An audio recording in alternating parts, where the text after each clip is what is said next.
ಬುದ್ಧ ಬಸವ ಅಂಬೇಡ್ಕರ್ ಅವರನ್ನ ಹುಣ್ ಮಂದಿರದಲ್ಲಿ ಸ್ಮರಿಸಿಕೊಳ್ತಾ 12ನೇ ಶತಮಾನದ ವಿಶ್ವಗುರು ಜಗಜ್ಯೋತಿ ಅಣ್ಣ ಬಸವಣ್ಣನವರ ಆದಿಯಾಗಿ ಈ ಪವಿತ್ರವಾದ ಭೂಮಿಯಲ್ಲಿ ನಡೆದು ಈ ಭೂಮಿಯನ್ನು ಪಾವನಗೊಳಿಸಿರುವಂಥ ಎಲ್ಲ ಬಸವಾದಿ ಶರಣರನ್ನ ಹುಣ್ ಮಂದಿರದಲ್ಲಿ ಸ್ಮರಿಸಿಕೊಳ್ತಾ ಕರ್ನಾಟಕ ಸರ್ಕಾರ, ಕನ್ನಡ ಮತ್ತು ಸಂಸ್ಕೃತಿ ಇಲಾಖೆ, ಬಾಗಲಕೋಟ್ ಜಿಲ್ಲಾ ಆಡಳಿತ, ಕೂಡಲ ಸಂಗಮ ಅಭಿವೃದ್ಧಿ ಪ್ರಾಧಿಕಾರ ಮಂಡಳಿಯ ಸಂಯುಕ್ತ ಆಶ್ರಯದಲ್ಲಿ ಇಂದು ನಡೆದಂಥ ವಿಶ್ವಗುರು, ನಾಡಿನ ಸಾಂಸ್ಕೃತಿಕ ನಾಯಕ ಅಣ್ಣ ಬಸವಣ್ಣನವರ ಒಂದು ಜಯಂತ್ಯೋತ್ಸವದ ಅಂಗವಾಗಿ ಬಸವ ಮಂಟಪ ಬಸವಾದಿ ಶರಣರ ವೈಭವದ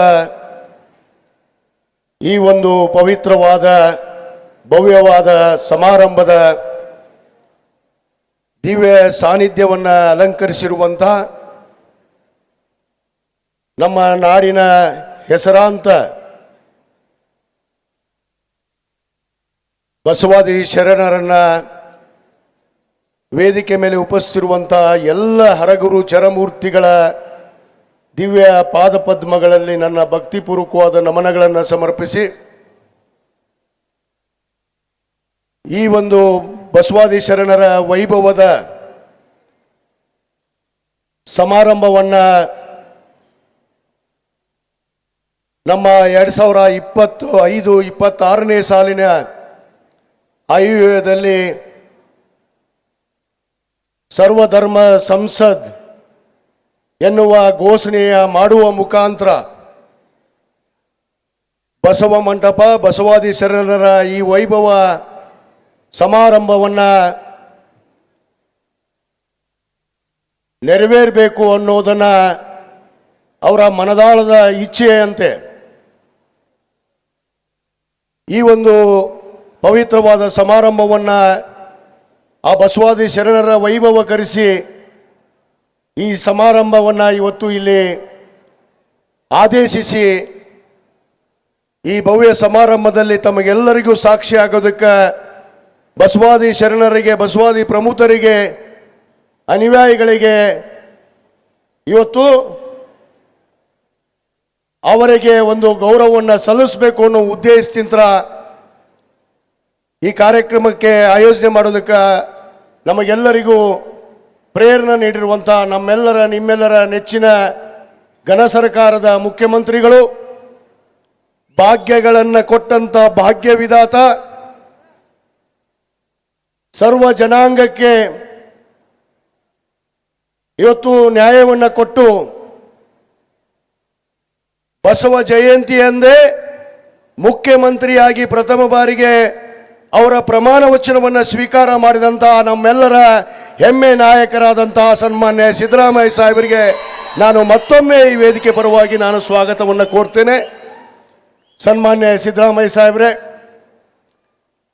ಈ ಕಾರ್ಯಕ್ರಮವನ್ನು ಆಯೋಜನೆ ಮಾಡಲು ಸಹಕರಿಸಿ ನಮ್ಮೊಡನೆ ನಿಂತ ನಮ್ಮ ಘನ ಸರ್ಕಾರದ ಸಚಿವರು, ಆತ್ಮೀಯ ಸ್ನೇಹಿತರು,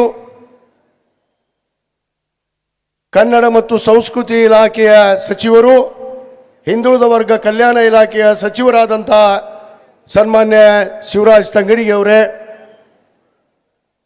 ನಮ್ಮ ಬಾಗಲಕೋಟೆ ಜಿಲ್ಲಾ ಉಸ್ತುವಾರಿ ಸಚಿವರು ಆತ್ಮೀಯರಾದಂಥ ಆರ್.ಬಿ. ತಿಮ್ಮಾಪುರ ಅವರೇ,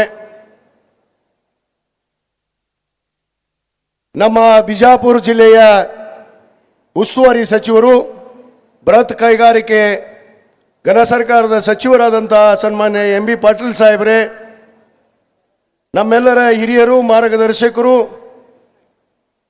ಆತ್ಮೀಯರಾದಂಥ ನಮ್ಮ ಬಾಗಲಕೋಟೆ ನಗರದ ಮತಕ್ಷೇತ್ರ ಆದಂಥ ಸನ್ಮಾನ್ಯ HY ಮೇಟಿ ಸಾಹೇಬ್ರೆ, ಹಾಗೂ ನಮ್ಮ ಬೀಳಗಿ ಮತಕ್ಷೇತ್ರದ ಜನಪ್ರಿಯ ಶಾಸಕರು, ಹಿರಿಯರು, ಮಾರ್ಗದರ್ಶಕರು ಆದಂಥ ಸನ್ಮಾನ್ಯ JT ಪಾಟೀಲ್ ಸಾಹೇಬ್ರೆ, ಹಾಗೂ ವೇದಿಕೆ ಮೇಲೆ ಉಪಸ್ಥಿತಿರುವಂಥ ವಿಶೇಷ ಪ್ರಶಸ್ತಿ ಪುರಸ್ಕೃತರಾದಂಥ ಹಿರಿಯರಾದಂಥ SR ಗುಂಜಳ ಸಾಹೇಬ್ರೆ, ಹಾಗೂ ನಮ್ಮ ಇಲಾಖೆಯ ಕನ್ನಡ ಮತ್ತು ಸಂಸ್ಕೃತಿ ಇಲಾಖೆಯ ಎಲ್ಲ ಅಧಿಕಾರಿಗಳೇ, ನಮ್ಮ ಜಿಲ್ಲಾ ಅಧಿಕಾರಿಗಳೇ, ನಮ್ಮ ಕೂಡಲ ಸಂಗಮ ಅಭಿವೃದ್ಧಿ ಪ್ರಾಧಿಕಾರದ ಎಲ್ಲ ಆಯುಕ್ತರೇ, ಎಲ್ಲ ಅಧಿಕಾರಿಗಳೇ, ಮತ್ತು ವಿಶೇಷವಾಗಿ ನಿನ್ನೆ ದಿವಸ ಏನು ವಿಚಾರಗೋಷ್ಠಿಯನ್ನು ನಡೆಸಿ ಸುಮಾರು 4 ಗೋಷ್ಠಿಗಳನ್ನು ಇದೇ ಮಂಟಪದಲ್ಲಿ ಇವತ್ತು ನಿಮಗೆ ಎಲ್ಲರಿಗೂ ಉಣಬಡಿಸಿರುವಂಥ ನಮ್ಮ ನಾಡಿನ ಹೆಸರಾಂತ ವಿದ್ವಾಂಸರೇ, ಸಾಹಿತಿಗಳೇ, ಹಾಗೂ ಉಪಸ್ಥಿತಿರುವಂಥ ಎಲ್ಲ ಗಣ್ಯಮಾನ್ಯರೇ, ಈ ಒಂದು ಪವಿತ್ರವಾದ ಕಾರ್ಯಕ್ರಮದಲ್ಲಿ ಭಾಗವಹಿಸಿರುವಂಥ ನಾಡಿನ ಮೂಲೆ ಮೂಲೆಯಿಂದ ಆಗಮಿಸಿರುವಂಥ ಬಸವಾದಿ ಶರಣರೇ, ಹಾಗೂ ಗುರು ಹಿರಿಯರೇ, ತಾಯಂದಿರೇ, ಯುವ ಮಿತ್ರರೇ, ಮಾಧ್ಯಮದ ಸ್ನೇಹಿತರೇ, ಎಲ್ಲರಿಗೂ ನನ್ನ ಶರಣು ಶರಣಾರ್ಥಿಗಳು. ವಿಶ್ವಗುರು ಅನ್ನ ಬಸವಣ್ಣನವರಿಗೆ ಊಟ ಆಗೈತೆ ಇಲ್ಲ ಹೊಟ್ಟೆ ಎಸ್ತೈತಿ. ವಿಶ್ವಗುರು ಅನ್ನ ಬಸವಣ್ಣನವರಿಗೆ, ಸನ್ಮಾನ್ಯ ಸಿದ್ದರಾಮಯ್ಯ ಸಾಹೇಬರಿಗೆ, ಸನ್ಮಾನ್ಯ ಸಿದ್ದರಾಮಯ್ಯ ಸಾಹೇಬರಿಗೆ ಈ ಒಂದು ಭವ್ಯವಾದ ಪವಿತ್ರವಾದ ಕಾರ್ಯಕ್ರಮವನ್ನು ಕೂಡಲ ಸಂಗಮದಲ್ಲೇ ಅನುಭವ ಮಂಟಪ ಬಸವಾದಿ ಶರಣರ ಪವಿತ್ರವಾದ ಈ ಭೂಮಿ, ನಾವು ಅನ್ನ ಬಸವಣ್ಣನವರ ಬಸವಾದಿ ಶರಣರ ಒಂದು ವಿದ್ಯಾಭೂಮಿ ಮತ್ತು ಐಕ್ಯ ಭೂಮಿ ಅಂತ ಹೇಳಿ ನಾವೆಲ್ಲರೂ ಕರಿತೀವಿ. ಈ ಪವಿತ್ರವಾದ ಭೂಮಿಯಲ್ಲಿ ಹಲವಾರು ವರ್ಷಗಳಿಂದ ಇಲ್ಲಿ ಬಸವಾದಿ ಶರಣರ ಒಂದು ಉತ್ಸವ ಆಗಬೇಕು, ಈ ನಾಡಿನ ಈ ಮಣ್ಣಿನ ಏನು ಪವಿತ್ರವನ್ನು ಮಾಡಿದಂಥ ಆ ಶರಣರ ಇವತ್ತು ಬಗ್ಗೆ ಚಿಂತನೆ ಆಗಬೇಕು, ವಿಚಾರಗೋಷ್ಠಿಗಳಾಗಬೇಕು. ಅದನ್ನು ನಮ್ಮ ನಾಡಿನ ನಮ್ಮ ದೇಶದ ಯುವ ಪೀಳಿಗೆಗೆ ಅದನ್ನು ಮುಂದುವರಿಸಿ 12ನೇ ಶತಮಾನದಲ್ಲಿ ಏನು ಅನ್ನ ಬಸವಣ್ಣನವರು ಬಸವಾದಿ ಶರಣರು ಈ ನಾಡಿಗೆ ಕೊಟ್ಟಿರುವಂಥ ಅನೇಕ ಮಾನವ ಕುಲವನ್ನು, ಮಾನವೀಯತೆಯನ್ನು ಎತ್ತಿ ಹಿಡಿದು ಮಾನವರಿಗೆ ಒಂದು ಸ್ವಾಭಿಮಾನ, ಒಂದು ಪ್ರತಿಷ್ಠೆ, ಕಾಯಕ ದಾಸೋಹ, ಇವತ್ತು ಅದರ ಜೊತೆಗೆ ಶರಣ ತತ್ವವನ್ನು ಬೋಧಿಸಿದಂಥ ಆ ಶರಣರ ಒಂದು ವೈಭವದ ಒಂದು ಸಮಾರಂಭ ಆಗಬೇಕು ಅನ್ನೋದು ನಮ್ಮೆಲ್ಲರ ನಿಮ್ಮೆಲ್ಲರ ಒಂದು ಕನಸಾಗಿತ್ತು. ಬಹುತೇಕ ಆ ಕನಸನ್ನು ನಾನು 2017-18ರಲ್ಲಿ ಅಂದು ಕೂಡ ನಮ್ಮ ಮುಖ್ಯಮಂತ್ರಿಗಳಾದಂಥ ಸನ್ಮಾನ್ಯ ಸಿದ್ದರಾಮಯ್ಯ ಸಾಹೇಬರಲ್ಲಿ ಮತ್ತು ನಮ್ಮ ಕನ್ನಡ ಮತ್ತು ಸಂಸ್ಕೃತಿ ಇಲಾಖೆಯ ಅಂದಿನ ಸಚಿವರು ಈ ವೈಭವವನ್ನು ಮಾಡಬೇಕು, ಬಸವ ವೈಭವ, ಬಸವಾದಿ ಶರಣರ ಒಂದು ವೈಭವ ನಡಿಬೇಕು ಅಂತೇಳಿ ನಾವೆಲ್ಲ ಸಂಕಲ್ಪ ಮಾಡಿದ್ವಿ. ಆ ಸಂಕಲ್ಪವನ್ನು 2025-26ನೇ ಸಾಲಿನ ಆಯವ್ಯಯದಲ್ಲಿ ಸರ್ವಧರ್ಮ ಸಂಸತ್ ಅನ್ನುವ ಒಂದು ಪದವನ್ನು ಮಾನ್ಯ ಮುಖ್ಯಮಂತ್ರಿಗಳು ಆಯವ್ಯಯದಲ್ಲೇ ಮಂಡಿಸಿ ಆ ಕಾರ್ಯಕ್ರಮ ನಡೀಲೇಬೇಕು, ಆ ಬಸವಾದಿ ಶರಣರ ಒಂದು ವೈಭವ ಆಗಬೇಕು ಅಂತೇಳಿ ಇವತ್ತು ನಮ್ಮೆಲ್ಲರ ಕನಸನ್ನು ಈಡೇರಿಸಿದಂಥ ನಮ್ಮ ಆ 12ನೇ ಶತಮಾನದಲ್ಲಿ ಏನು ಅನುಭವ ಮಂಟಪದಲ್ಲಿ ಏನು ಆ ಅಧ್ಯಕ್ಷತೆಯನ್ನು ವಹಿಸಿರುವಂಥ ಅಲ್ಲಮ ಪ್ರಭುಗಳ ಒಂದು ಗೌರವ ಸ್ಥಾನ ಅಲ್ಲಮ ಪ್ರಭುಗಳು ವಹಿಸಿದ್ರು. ಆ ಅಲ್ಲಮ ಪ್ರಭುಗಳ ಸ್ಥಾನವನ್ನು ಬಸವಾದಿ ಶರಣರ ಅನಿವಾರ್ಯವಾಗಿ ಇವತ್ತು ನೆರವೇರಿಸಿದ್ದು ನಮ್ಮ ಮಾನ್ಯ ಮುಖ್ಯಮಂತ್ರಿಗಳಾದಂಥ ಸಿದ್ದರಾಮಯ್ಯ ಸಾಹೇಬರು ಅನ್ನೋ ಮಾತನ್ನು ಭಾಳ ಹೆಮ್ಮೆಯಿಂದ ನಾನು ಹೇಳಬೇಕಾಗತ್ತೆ ಬಂಧುಗಳೇ. ಯಾಕಂದರೆ ನಾನು ಹೆಚ್ಚಿಗೆ ಸಮಯ ತೆಗೆದುಕೊಳ್ಳಕ್ಕೆ ಹೋಗೋದಿಲ್ಲ. ಈಗಾಗಲೇ ನಮ್ಮ ನಾಡಿನ ಎಲ್ಲ ಹರಗರು ಚರಮೂರ್ತಿಗಳು, ನಮ್ಮ ಪಾಸ್ಟರ್ ಅವರು, ನಮ್ಮ ದರ್ಗಾದ ಗುರುಗಳು, ನಮ್ಮ ಹಾಸಿಂಪೀರ್ ಖಾದ್ರಿ ಅವರು ಎಲ್ಲರೂ ಕೂಡ ಬಸವಣ್ಣನವರ ಕುರಿತು ವಿಚಾರವನ್ನು ಮಾತಾಡಿದ್ದಾರೆ. ಬಂಧುಗಳೇ, ಇವತ್ತು ನಮ್ಮ ಕನಸು ನನಸಾಗಿದೆ ಅನ್ನೋದಕ್ಕೆ ನನಗೆ ಬಹಳ ಹೆಮ್ಮೆ ಅನಿಸುತ್ತೆ ಈ ವೇದಿಕೆ ಮುಖಾಂತರ. ಯಾಕಂದ್ರೆ ನಮ್ಮೆಲ್ಲರ ಕನಸಿತ್ತು ಈ ಪವಿತ್ರವಾದ ಭೂಮಿಯನ್ನು ಪಾವನಗೊಳಿಸಿರುವಂಥ ಆ ಬಸವಾದಿ ಶರಣರ ಒಂದು ವೈಭವ ಆಗಬೇಕು, ಅವ್ರ ಚಿಂತನೆ ಆಗಬೇಕು, ವಿಚಾರಗೋಷ್ಠಿ ಆಗಬೇಕು, ಕಾಯಕ ದಾಸೋಹ, ಇವತ್ತು ಸಮಾನತೆಯನ್ನು, ಸ್ವಾಭಿಮಾನವನ್ನು, ಮಾನವ ಕುಲಕ್ಕೆ, ಮಾನವ ಜನ್ಮಕ್ಕೆ ಮಾನವೀಯತೆಯನ್ನು ಎತ್ತಿ ಹಿಡಿದು ಮಾನವೀಯತೆ ಮೌಲ್ಯಗಳನ್ನು ಇವತ್ತು ನಮಗೆ ಅರ್ಥಿಸಿದಂಥ ಆ ಶರಣರ ಈ ಒಂದು ವೈಭವ ಇವತ್ತು ಕೂಡಲ ಸಂಘದಲ್ಲಿ ನಡೀತಾ ಇರೋದು, ಇದು ಒಂದು ಇತಿಹಾಸದ ಪುಟದಲ್ಲಿ ಬರೆದಿಡುವಂಥ ದಿನ ಅನ್ನೋ ಮಾತನ್ನು ಹೇಳಕ್ಕೆ ಇಚ್ಛಪಡ್ತೇನೆ. ಯಾಕಂದರೆ ನಮಗೆಲ್ಲರಿಗೂ ಇವತ್ತು ಬಸವ ಜಯಂತಿ. ನಾನು ವೇದಿಕೆ ಮೇಲೆ ಕೂತಂಥ ಮಾನ್ಯ ಮುಖ್ಯಮಂತ್ರಿಗಳಾದ ಆಗಿ ಎಲ್ಲರಿಗೂ ಮತ್ತು ಈ ಸಭಾಂಗಣದಲ್ಲಿ ಆಸೀನರಾದಂಥ ಎಲ್ಲ ಬಸವಾದಿ ಅನುಯಾಯಿಗಳಿಗೆ ನಾನು ಬಸವ ಜಯಂತಿಯ ಶುಭಾಶಯಗಳನ್ನು ಕೋರ್ತಾ, ಇವತ್ತು ಈ ಒಂದು ಕ್ಷೇತ್ರ ಇವತ್ತು ಅಭಿವೃದ್ಧಿ ಪಡಿಸೋದ್ರಲ್ಲಿ ಕೂಡ ನಮ್ಮ ಮಾನ್ಯ ಮುಖ್ಯಮಂತ್ರಿಗಳು ಬಸವ ತತ್ವದ ಪಕ್ಕಾ ಅನುಯಾಯಿ ಅನ್ನೋದಕ್ಕೆ ಇವತ್ತು ಯಾಕೆ ನಾನು ಅಲ್ಲಮ್ಮ ಪ್ರಭುಗಳ ಒಂದು ಸ್ಥಾನವನ್ನು ನಮ್ಮ ಮಾನ್ಯ ಮುಖ್ಯಮಂತ್ರಿಗಳಿಗೆ ಹೇಳಕ್ಕೆ ಇಚ್ಛೆ ಪಡ್ತೀನಿ ಅಂದ್ರೆ, ಬಸವ ಜಯಂತಿ ದಿವಸನೇ ಮೇ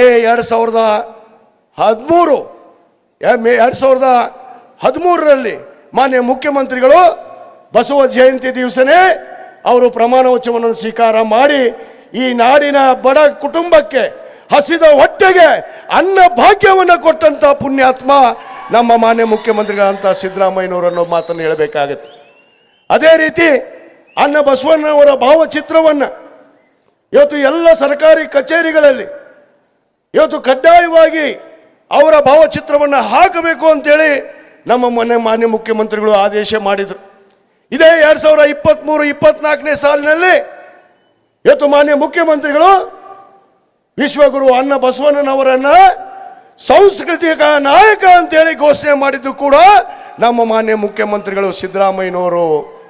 ಇವತ್ತು 25ರಲ್ಲಿ ಬಸವ ಮಂಟಪ ಬಸವಾದಿ ಶರಣರ ವೈಭವದ ಒಂದು ಕಾರ್ಯಕ್ರಮವನ್ನು, ಬಂಧುಗಳೇ, ಇಲ್ಲಿ ಯಾರನ್ನು ಕೂಡ ನಾನು ಟೀಕೆ ಮಾಡಕ್ಕೆ ಹೋಗೋದಿಲ್ಲ. ಈ ನಾಡಿನಲ್ಲಿ ಹಲವಾರು ಮುಖ್ಯಮಂತ್ರಿಗಳು ಬಂದು ಹೋಗಿದ್ದಾರೆ.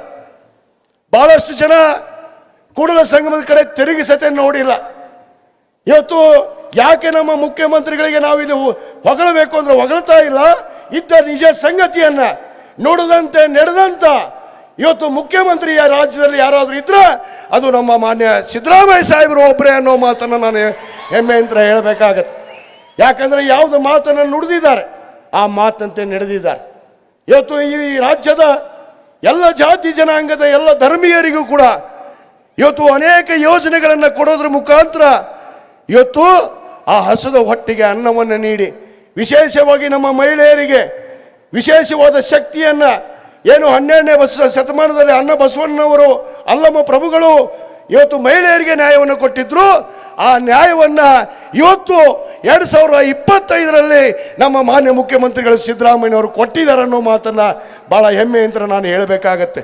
ಆ ಒಂದು ನಿಟ್ಟಿನಲ್ಲಿ ಇವತ್ತು ಆ ಬಸವ ತತ್ವವನ್ನು ಬಸವಾದಿ ಶರಣರ ಒಂದು ಏನು ಆಚಾರ ವಿಚಾರಗಳನ್ನು ಇವತ್ತು ನಡೆಕೊಂಡು ಬಂದಂಥ ನಮ್ಮ ಮಾನ್ಯ ಮುಖ್ಯಮಂತ್ರಿಗಳಂತ ಸಿದ್ದರಾಮಯ್ಯ ಸಾಹೇಬರು ಈ ಒಂದು ಕಾರ್ಯಕ್ರಮವನ್ನು ಉದ್ಘಾಟಿಸಲಿದ್ದಾರೆ. ಈ ಕಾರ್ಯಕ್ರಮವನ್ನು ಉದ್ಘಾಟಿಸಿ ಅವರು ಮಾತಾಡಬೇಕಾಗಿದೆ. ಅದಕ್ಕೆ ನಾನು ಹೆಚ್ಚಿಗೆ ಸಮಯ ತೆಗೆದುಕೊಳ್ಳದೆ ಕೊನೆಯದಾಗಿ ನಮ್ಮ ಕೂಡಲ ಸಂಗಮ ಅಭಿವೃದ್ಧಿ ಆಗಬೇಕು ಅಂತೇಳಿ ತಮ್ಮೆಲ್ಲರ ಸಮ್ಮುಖ, ಯಾಕಂದರೆ ಈಗಾಗಲೇ ಅನೇಕ ಅಭಿವೃದ್ಧಿಯನ್ನು ಮಾಡೋದಕ್ಕೋಸ್ಕರ ನಮ್ಮ ಮುಖ್ಯಮಂತ್ರಿಗಳು 2016-17ನೇ ಸಾಲಿನಲ್ಲಿ ನಮ್ಮ ಜಲಸಂಪನ್ಮೂಲ ಸಚಿವರಾದಂಥ ಅಂದಿನ ಸಚಿವರಾದಂಥ ಸನ್ಮಾನ್ಯ ಎಂ ಬಿ ಪಾಟೀಲ್ ಅವರು ಇಲ್ಲೇ ಸಾಕ್ಷಿ ಇದ್ದಾರೆ. ಅವತ್ತು ನಮ್ಮ ಕೃಷ್ಣ ಭಾಗ್ಯ ಜಲ ನಿಗಮದಿಂದ 94 ಕೋಟಿ ಅನುದಾನವನ್ನು ಇವತ್ತು ನಮ್ಮ ಕೂಡಲ ಸಂಗಮ ಅಭಿವೃದ್ಧಿ ಪ್ರಾಧಿಕಾರ ಮಂಡಳಿಗೆ ಇವತ್ತು ಅಭಿವೃದ್ಧಿ ಮಾಡೋದಕ್ಕೆ ಕೊಟ್ಟರು. ಅದು ಬಸವ ಅಂತಾರಾಷ್ಟ್ರೀಯ ಕೇಂದ್ರ ಆಗಬೇಕು. ಅದು ಅಕ್ಷರಧಾಮದ ಮಾದರಿಯಲ್ಲಿ ಏನು ನಮ್ಮ ನವದೆಹಲಿಯಲ್ಲಿರುವಂಥ ಅಕ್ಷರಧಾಮದ ಮಾದರಿಯಾಗಿ ಇವತ್ತು ನಮ್ಮ ಬಸವ ಅಂತಾರಾಷ್ಟ್ರೀಯ ಕೇಂದ್ರ ಶರಣರ ಗ್ರಾಮ ಆಗಬೇಕು ಅಂತೇಳಿ ಒಂದು ಕನಸು ಏನಿತ್ತು ಆ ಕನಸಕ್ಕೆ ನಮ್ಮ ಮಾನ್ಯ ಮುಖ್ಯಮಂತ್ರಿಗಳು ಹಿಂದಿನ ಅವಧಿಯಲ್ಲಿ 139 ಕೋಟಿ ಅನುದಾನವನ್ನು ನಮಗೆ ಕೊಟ್ಟರು. 139 ಕೋಟಿಯಲ್ಲಿ ಅಂದು ನಾವು ಕೆಲಸ ಪ್ರಾರಂಭ ಮಾಡಿ ಆ ಬಸವ ಅಂತಾರಾಷ್ಟ್ರೀಯ ಒಂದು ಕಾರ್ಯವನ್ನು ನಾವು ಪ್ರಾರಂಭ ಮಾಡಿದ್ವಿ. 2018ರಿಂದ 23ವರೆಗೂ ಯಾವ ಮುಖ್ಯಮಂತ್ರಿಗಳು ಆ ಬಸವ ಅನುದಾನವನ್ನು ನೀಡಿದಂಥ ಅನುದಾನವನ್ನು ಖರ್ಚು ಮಾಡಲಿಲ್ಲ, ಬಳಕೆನೂ ಮಾಡಲಿಲ್ಲ. ಆ ಅನುದಾನ ಎಷ್ಟು ನಮ್ಮ ಹಿಂದಿನ ಸರ್ಕಾರ ಕೊಟ್ಟಿತ್ತು ಆ ಅನುದಾನವನ್ನು ಬಳಕೆ ಕೂಡ ಮಾಡದೆ ಇಟ್ಟೋಗಿದ್ದಾರೆ. ಇವತ್ತು ನಾನು ಬಂದ ಮೇಲೆ ಇವತ್ತು ಅನುಷ್ಠಾನ ಸಮಿತಿಯ ಅಧ್ಯಕ್ಷನಾಗಿ ಮಾನ್ಯ ಮುಖ್ಯಮಂತ್ರಿಗಳು ನನಗೆ ಮಾಡಿದ ಮೇಲೆ ಈಗಾಗಲೇ ಸುಮಾರು 20 ಕೋಟಿ ರೂಪಾಯಿ ಅನುದಾನ ಏನು ಉಳಿದಿತ್ತು ಆ 20 ಕೋಟಿ ರೂಪಾಯಿಯನ್ನು ನಾವು ಬಳಕೆ ಮಾಡೋದಕ್ಕೆ ಮುಂದಾಗಿದ್ದೀವಿ. ಈಗಾಗಲೇ ಒಂದು ಅಂದಾಜು ಪಟ್ಟಿಯನ್ನು ಏನು ಬಸವ ಅಂತಾರಾಷ್ಟ್ರೀಯ ಕೇಂದ್ರಕ್ಕೆ ಏನು ಅಕ್ಷರಧಾಮದ ಮಾದರಿಯಲ್ಲಿ ಶರಣ ಗ್ರಾಮ ಆಗಬೇಕು, ಶರಣರ ಒಂದು ಗ್ರಾಮ ಆಗಬೇಕು ಅನ್ನೋದು ಕನಸಿತ್ತು. ಆ ಕನಸಕ್ಕೆ ಇವತ್ತು ಸುಮಾರು 240 ಕೋಟಿ ಇವತ್ತು ಅಂದಾಜು ಪಟ್ಟಿಯನ್ನು ನಾವು ಸಿದ್ಧತೆ ಮಾಡಿದ್ದೀವಿ. ಅದಕ್ಕೆ ಈ ವೇದಿಕೆ ಮುಖಾಂತರ ಈಗಾಗಲೇ ಅನುದಾನವನ್ನು ಕೊಟ್ಟು ಕಾರ್ಯವನ್ನು ಪ್ರಾರಂಭ ಮಾಡಿದ್ದಾರೆ. ಇವತ್ತು ಕೂಡಲ ಸಂಗಮ ಅಡಿವಾಳ ಬ್ರಿಡ್ಜ್ 59 ಕೋಟಿ, ಬಹುತೇಕ ತಮಗೆಲ್ಲ ಗೊತ್ತಿದೆ. 59 ಕೋಟಿಯಲ್ಲಿ ನಮ್ಮ ಕೂಡಲ ಸಂಗಮ ಅಡಿವಾಳ ಬ್ರಿಡ್ಜ್ ನಡೆದಿದೆ. ಬಸವ ಅಂತಾರಾಷ್ಟ್ರೀಯ ಕೇಂದ್ರಕ್ಕೆ 139 ಕೋಟಿ ಕೊಟ್ಟಿದ್ದಾರೆ. ಇವತ್ತು ಮುಂದುವರೆದು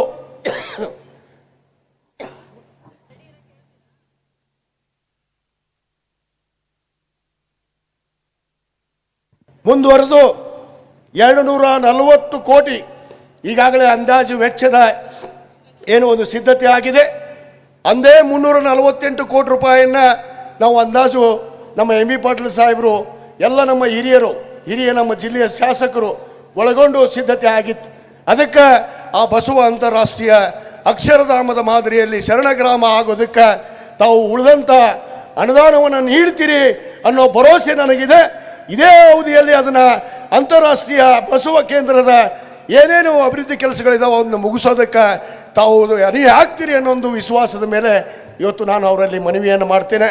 ಅದರ ಜೊತೆಗೆ ನಮ್ಮೆಲ್ಲರ ಭಕ್ತಾದಿಗಳ ಬೇಡಿಕೆ, ಶರಣರ ಬೇಡಿಕೆ, ನಮ್ಮ ಎಲ್ಲ ಹರಗುರು ಚರಮೂರ್ತಿಗಳ ಬೇಡಿಕೆ, ಬಸವಣ್ಣನವರ ಒಂದು 300 ಅಡಿಯ ಒಂದು ಅವರ ಪುತ್ಳಿ ಆಗಬೇಕು, ಕಂಚಿನ ಪುತ್ಳಿ ಆಗಬೇಕು ಅಂತೇಳಿ ನಮ್ಮೆಲ್ಲರ ಬೇಡಿಕೆಯ ಮೇರೆಗೆ ಆ 300 ಅಡಿಯ ಒಂದು ಬಸವಣ್ಣನವರ ಪುತ್ಳಿಯನ್ನು ಮಾಡಬೇಕು. ಅದರ ಜೊತೆಗೆ ಅಂತಾರಾಷ್ಟ್ರೀಯ ಪ್ರವಾಸೋದ್ಯಮ ಕೇಂದ್ರ ಆಗಬೇಕು.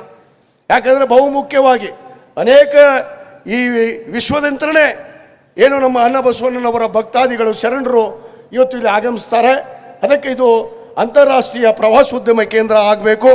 ಮತ್ತು ಬಸವ ಜಯಂತಿಯನ್ನು ಮಾನ್ಯ ಮುಖ್ಯಮಂತ್ರಿಗಳು ಏನು ಇವತ್ತು ಅನುಭವ ಮಂಟಪ ಬಸವಾದಿ ಶರಣರ ವೈಭವವನ್ನು ಪ್ರಾರಂಭ ಮಾಡಿದ್ದಾರೆ.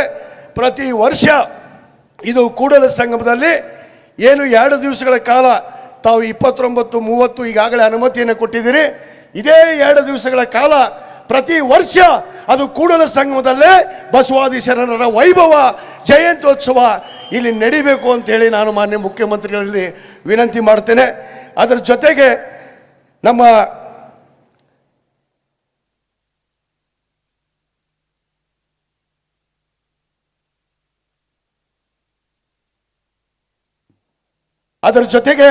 ಇನ್ನೂ ಅನೇಕ ಅಭಿವೃದ್ಧಿ ಕೆಲಸಗಳು ಬಾಕಿ ಇದಾವೆ.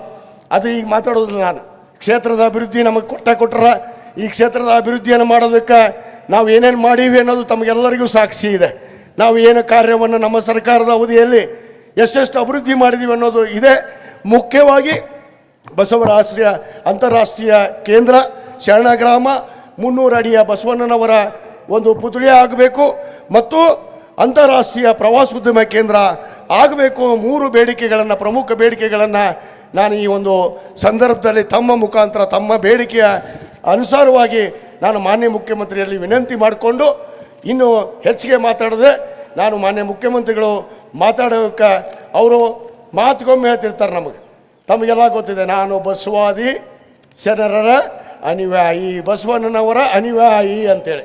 ಆ ಒಂದು ಅನುಯಾಯಿ ಆಗಿದ್ದಕ್ಕೆ ಇವತ್ತು ಯಾವ ಮುಖ್ಯಮಂತ್ರಿಗಳು ಕೂಡ ಮಾಡದೆ ಅಂತ ಕೆಲಸವನ್ನು, ಈ ವೈಭವವನ್ನು ಅನುಭವ ಮಂಟಪದ ಏನು 12ನೇ ಶತಮಾನದಲ್ಲಿ ಮಾಡಿರುವಂತಹ ಅನುಭವ ಮಂಟಪದ ಒಂದು ಪರಿಕಲ್ಪನೆಯನ್ನು ಇವತ್ತು ನಮ್ಮ ಕೂಡಲ ಸಂಘದಲ್ಲಿ ಆಗಿದೆ ಬಂಧುಗಳೇ.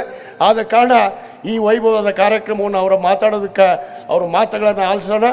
ಅದಕ್ಕೆ ನಾನು ಹೆಚ್ಚಿಗೆ ಸಮಯವನ್ನು ತೆಗೆದುಕೊಳ್ಳದೆ ಮತ್ತೊಮ್ಮೆ ನಮ್ಮ ಮತಕ್ಷೇತ್ರದ ಏನು ಗುರು ಹಿರಿಯರು, ತಾಯಂದಿರು, ಬಸವಾದಿ ಅನುಯಾಯಿಗಳು ಇವತ್ತು ಆಗಮಿಸಿ ತಾವೆಲ್ಲ ಈ ಕಾರ್ಯಕ್ರಮಕ್ಕೆ ಭಾಗವಹಿಸಿದ್ದಕ್ಕೆ ನಾನು ನಮ್ಮ ಸರ್ಕಾರದ ಪರವಾಗಿ, ನಮ್ಮ ಇಲಾಖೆಯ ಪರವಾಗಿ, ನನ್ನ ವೈಯಕ್ತಿಕವಾಗಿ ತಮಗೆಲ್ಲರಿಗೂ ಹೃತ್ಪೂರ್ವಕವಾದ ಧನ್ಯವಾದಗಳನ್ನು ಅರ್ಪಿಸಿ ನನ್ನ 2 ಮಾತನ್ನು ಮುಗಿಸ್ತೇನೆ. ಜೈ ಹಿಂದ್, ಜೈ ಕರ್ನಾಟಕ, ಜೈ ಬಸವ.